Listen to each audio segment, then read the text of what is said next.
y a deux sujets encore sur lesquels je voudrais finir. Le premier, c'est la pédagogie, la Fondation pour l'école. Si mes souvenirs sont bons, avait pris parti très clairement pour certaines pédagogies. Par exemple, sur la méthode syllabique, dont on constate aujourd'hui qu'elle est un échec. Toutes les expériences qui sont faites actuellement sont des échecs. Mais je voudrais savoir s'il reste encore dans la Fondation des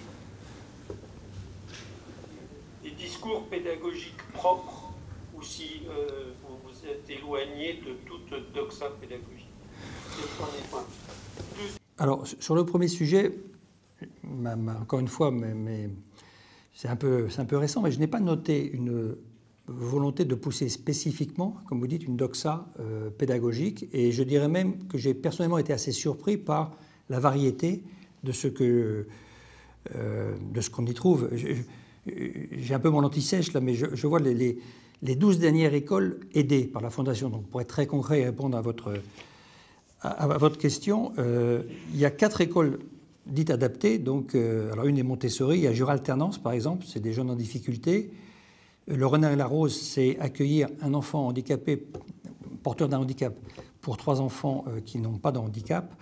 L'école Galilée, etc. Il y a 4 écoles classiques, et puis dans les écoles innovantes, l'école Arc-en-Ciel, l'école Les Colibris. J'ai un petit peu surfé sur les sites de ces écoles. Je n'y ai pas vu de pédagogie unique, en tout cas de la part de la Fondation. Je ne sache pas qu'il y ait le fait de pousser. Il y a eu au départ, la plupart des écoles hors contrat, quand elles se sont créées, évidemment, on le sait tous, en réaction. Donc, à partir du moment où il y avait les méthodes globales ou semi-globales, la réaction, c'était de revenir à un mode plus classique. Je ne pense pas qu'aujourd'hui, nous soyons porte-étendard, je dirais, d'une méthodologie spécifique.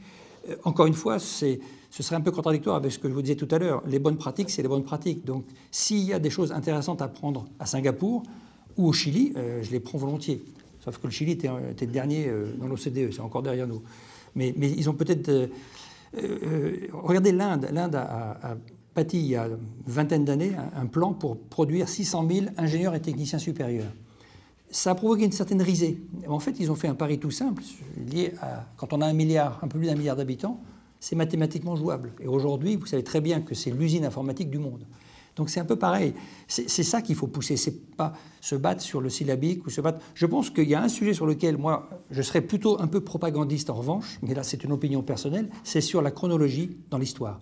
Je suis terrifié, et je reviens à mes chers embauchés Bac+7, qui mettent Napoléon, et j'exagère à peine en vous disant ça, à quelques années de Jeanne d'Arc. Je vous assure que j'ai eu des discours de gens qui, par ailleurs, étant diplômés, sont têtus et me tenaient tête sur... faites l'expérience, vous le savez très bien, quand vous demandez ce que j'appellerais les dates clés, le 1515 déclenchait un réflexe à ma génération. Il y a quelqu'un qui m'a demandé ce que voulait dire Marignan, diplômé. Hein. Et là, c'est ce que j'appelle un trou dans la raquette, un trou culturel. Alors vous pouvez trouver que c'est peut-être archaïque comme vision des choses, mais ça veut dire, Marignan, c'est un lieu-dit, c'est une rue, c'est quoi? Donc, pédagogie, tout ce qui est bon, il faut le prendre.